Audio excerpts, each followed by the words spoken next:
This video is brought to you by the Apiary Fund. The Apiary Fund is a company that will teach you how to trade from no knowledge to limited knowledge to a point where you are able to trade in a funded account and make profits on your own. To learn more about the Apiary Fund and to join for yourself, you can click on the link in the description. Hey traders, and today we're going to be talking about the Bollinger Bands. The Bollinger Bands are what made John Bollinger infamous. They're his most popular indicator that is used worldwide in the trading worlds, no matter what you're trading. Forex, stocks, commodities, all use these Bollinger Bands. The Bollinger Bands are composed of an extensive list of rules which John Bollinger created. Those rules are not something we'll discuss in this video, but I will leave a link in the description showing you those rules right next to that link for that 30-day free trial. What we will discuss though is the basics of the Bollinger Bands.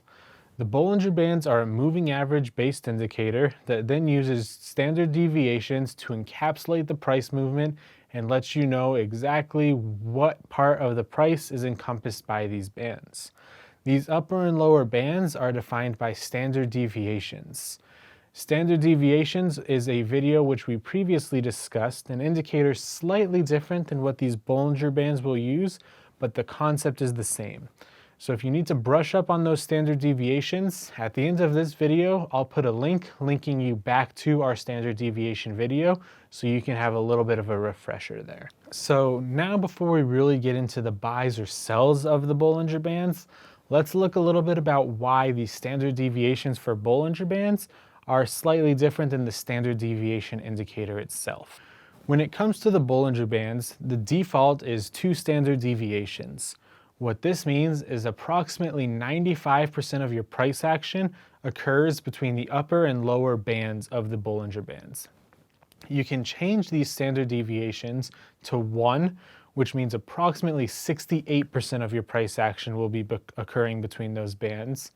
2 standard deviations, meaning approximately that 95% will be happening between those bands. Or 3 standard deviations, meaning approximately 98% of the price action will fall between those lower and upper band restraints. The fact if you choose 1, 2, or 3 standard deviations will really define what we're looking for from a buy or a sell standpoint. So now that we've discussed the difference between the standard deviations in the Bollinger Band and the standard deviation indicator, let's take a look at our entries. The first entry which we'll discuss will be sort of like a rubber band in the bounciness that rubber band has to it. As we're going up and say we hit that upper band, since 2 to 3 standard deviations means 95 to 98% of our price action is going to be happening within that band, we only have a 2 to 5% chance of exceeding that upper band and continuing on with a burst of momentum in that bullish direction. Or we have 2 to 5% chance of it decreasing below that lower band and having that bearish push of momentum. Now the difficulties that arise with using these upper and lower bands as reflection points is the fact that since these bands are 2 to 3 standard deviations from that moving average, as the price is going up and increasing enough to hit that upper band or decreasing enough to hit that lower band, the moving average is going with it as well, since it's following that movement in price. As that moving average increases or decreases, those bands will also increase or decrease along with it, keeping that distance from the bands, regardless of which direction we're going. And so what we really want to watch out for is not hitting sell immediately once we hit that upper band, or hitting buy immediately as we hit that lower band, but we really want to start watching for that price reversal, letting us know that we are at that point bouncing off the upper band or bouncing off the lower band and heading towards that moving average, at which point we'll decide which direction we're going to go from there. And so now for our second entry with our Bollinger Bands. This entry will be based off of 1 to 2 standard deviations, meaning 68 to 95% of our price action is going to occur between those lower and upper bands. And as opposed to our first entry, where we were looking for bounces off of these bands, for this entry, we're going to be looking for continuations through or on the bands. And so our buys are going to be based off of riding that upper band and possibly exceeding it. So if we have 2 or more candles closing on that upper band, or we happen to have a candle that closes above that band, what we're going to be doing from there is placing our buy to catch that 5 to 32% of price movement that occurs at that point. And that's that momentum which we'll be looking for our second entry. And so if we have 2 to 3 candles closing on the upper or lower bands, that signifies to us that the price action is trying to break out of that band and be that 5 to 32% of price movement. And that's what we're going to be banking off of.